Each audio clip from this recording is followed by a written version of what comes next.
video series. Today is expressions of dying. And this actually made notes for today because this story I'm going to share with you is a very personal story. And, I want to make sure that I'm succinct in at least what I'm sharing with you as messages, because sometimes things get lost in translation of the story. So, as many of you know, I express myself pretty easily.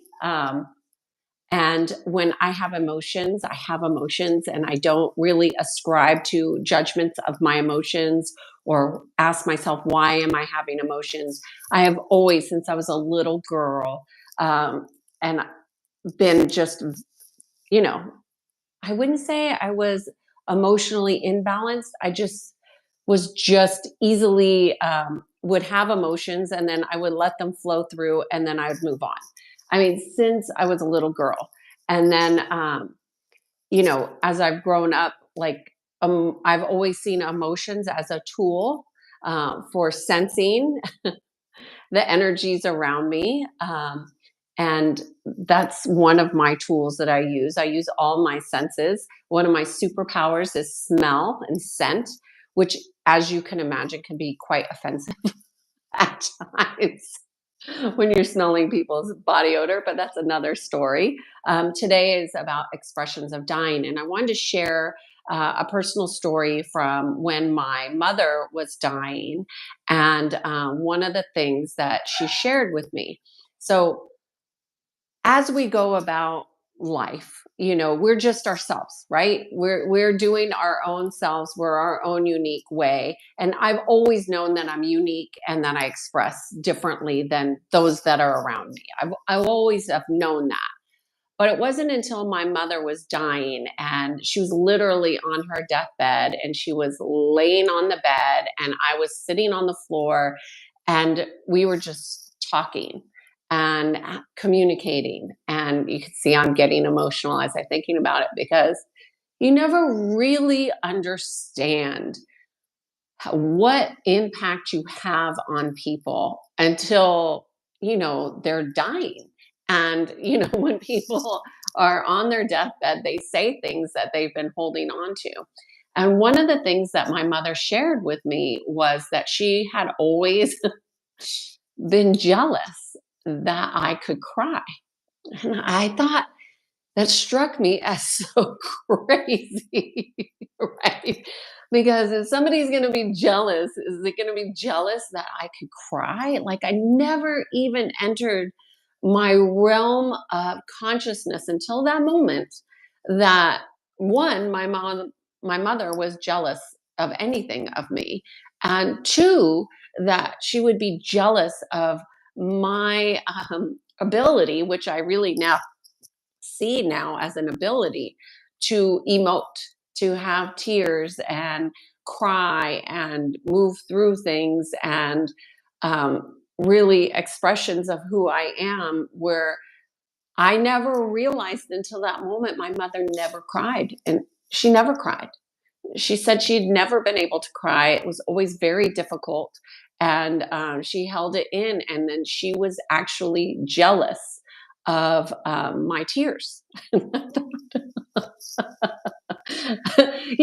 just seems to me, even now as I say it, like it blows my mind because I had no idea all these years because she had never expressed any anything like that. Like I know my mom said that she lived, she lived vicariously through me through a lot of things that I do because I always like faced my fears and like I did things on purpose to face my fears since I was like 15 years old. Like I made a conscious effort to face my fears, like do things that I felt were scary and unbelievable and like that other my friends wouldn't do.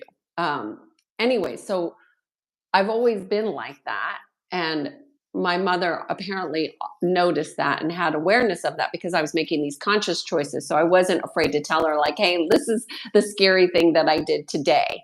And even, into my 30s, when I turned 30, I made a conscious choice to every year on my birthday do something that scared me. to make me remember to live life more fully. So I've always, I've always really been about living my life fully, and emotions to me are a part of that. And they're also a tool that I use in my consulting because it helps me.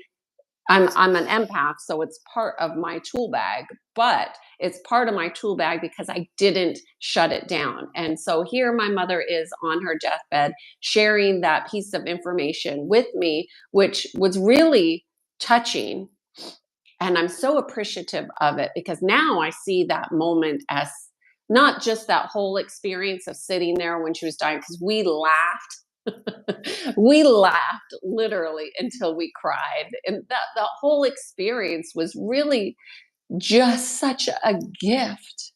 And so she shared things, I shared things. We laughed until me and my mom would laugh until we cried on the phone. It was just a connection that we had. But she had never shared that information with me. And so, expressions of dying is a gift for me that I'm sharing with you because too many people hold in and constrict their emotions. For what? Like, I don't understand the purpose, but my sense of the purpose is because they're allowing fear and being scared and being judged and not being accepted, whatever the thing is, um, to cause them to go into this place of constriction where they hold it in and they oppress themselves. Uh, and that's really not a good thing to do because it's the antithesis, it's the opposite of expansion. So there's a couple things here. First of all, you want to have an awareness of where you're in constriction. And I know a lot of people don't know when they're in constriction, but you have people around you. But if you're consciously aware of having, excuse me, I'm getting a tissue. If you're consciously aware of having feelings of jealousy, of envy, if you're consciously aware that you're depressed, like those would be like really good indications that there's constriction. Okay. So when you have constriction, you want to go in deeper and learn, like, well, what's that? What am I constricting? Why am I constricting? And see if you can come up with 5 reasons that why you're constricting, and is that serving you? Or is that keeping you small? So there's a couple questions there. So you want to have an awareness of where you're constricting. So for example, when I go into like restaurants or I'm around groups, like as a sensitive, I'm picking up on lots of things. But I'm not jealous of people who are enjoying themselves, talking and being loud or whatever. Like those aren't feelings that I have. But I am consciously aware of that. I've had girlfriends in the past that said, well, the guys always come talk to you. Well, because I'm not bitchy. I am bitchy, but I'm not bitchy to everybody. So if you approach me correctly, I'm fine. But I would have girlfriends say things like that, and so they would put off this frequency of don't come near me, and they wouldn't have people come around them. I could go deeper into that, but this is not about this. So if you have these feelings, emotions of jealousy, envy, depression, constriction, anxiety, that's going to tell you absolutely that you have constriction.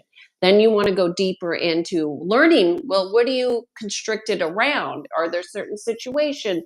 Like you want to do some self awareness, some self discovery on that. The other thing that I find very common is denial. And this is very true in the spiritual community when people think that they need to, to, to present a particular way, and therefore they deny deny what the emotions are. Like, I'm not jealous. I've never felt jealous ever in a moment. And they're very jealous, but they're not conscious of it. And number two, they're denying it. So Denial is good if you're working with somebody like me, or if you have close friends that you can ask, like, are there things in my life that you think that I'm in denial of? If so, what? And don't make it about an argument or about going back and forth. It's just an inquiry. And you don't have to agree with what they're saying, but it might be helpful to have some outside help with that. Like therapists are good for that. Energy people are good for that. I'm good for that. Like it's good to check in with people and see, like, what might I be in denial of? That in itself could be a full session with me, because so many people are in denial. Okay, so it's not unique to people on their in their lack of expression, but it is correlated with a lack of expression or a difficulty expressing or of holding back emotions or not even feeling emotions. Like I've had clients come and they are so closed off and numb that they don't feel. They might feel anxiety, and that is how their expressions are coming through. But that anxiety is only an indicator that they've shut off other things. Okay. And then the third one is trauma. Like, okay, trauma, everybody has trauma. Like, if you are human on this planet, you have trauma. Now, if you don't process the trauma, that becomes problematic in how you express. So, some people might be overly expressive, meaning dramatic and drawing people in, and they use that as a manipulation. That's also an indicator of unprocessed trauma. Whatever somebody else is doing, it doesn't matter. What matters is what you are doing and how have you processed the trauma. So I will say, in my conscious awareness, um, my even though I got emotional of my mother passing and that experience that I shared with you, I can 100% say I've processed that trauma. Like, and that I am able to see the death and dying experience as a gift. And I'm actually using that gift and sharing that gift with you so you all can have an experience, whether it's watching me cry or thinking of where you might be shut down, however that story plays into your experience. Like when you can leverage your um, traumatic experience. And I'm not saying that my mom actually dying, her dying wasn't the trauma. It was the aftermath of her dying that was really traumatic. And I will also say that people, when you have traumas that are in process and it's happening in the real time, and also that it hasn't been healed, those are vulnerabilities in your energy field. And those vulnerabilities can become barriers to your alignment within. So that's why it's so important to process traumatic experiences, have awareness of where you might be in constriction or in denial. Like, I think you could tell there's no constriction around my mother dying. None.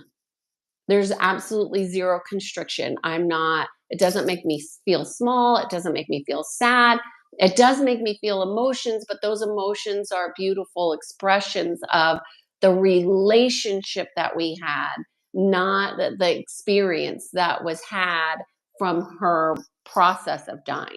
So it's just a beautiful thing to be able to leverage your emotional body in connection, because that will reconnect you deeply to your soul, and your soul will help you to heal in ways that really I can't put into words for you. But when you have the experience of following your soul, everything is better. Life is better. And there will be people that are jealous of you, and you won't have any idea of it.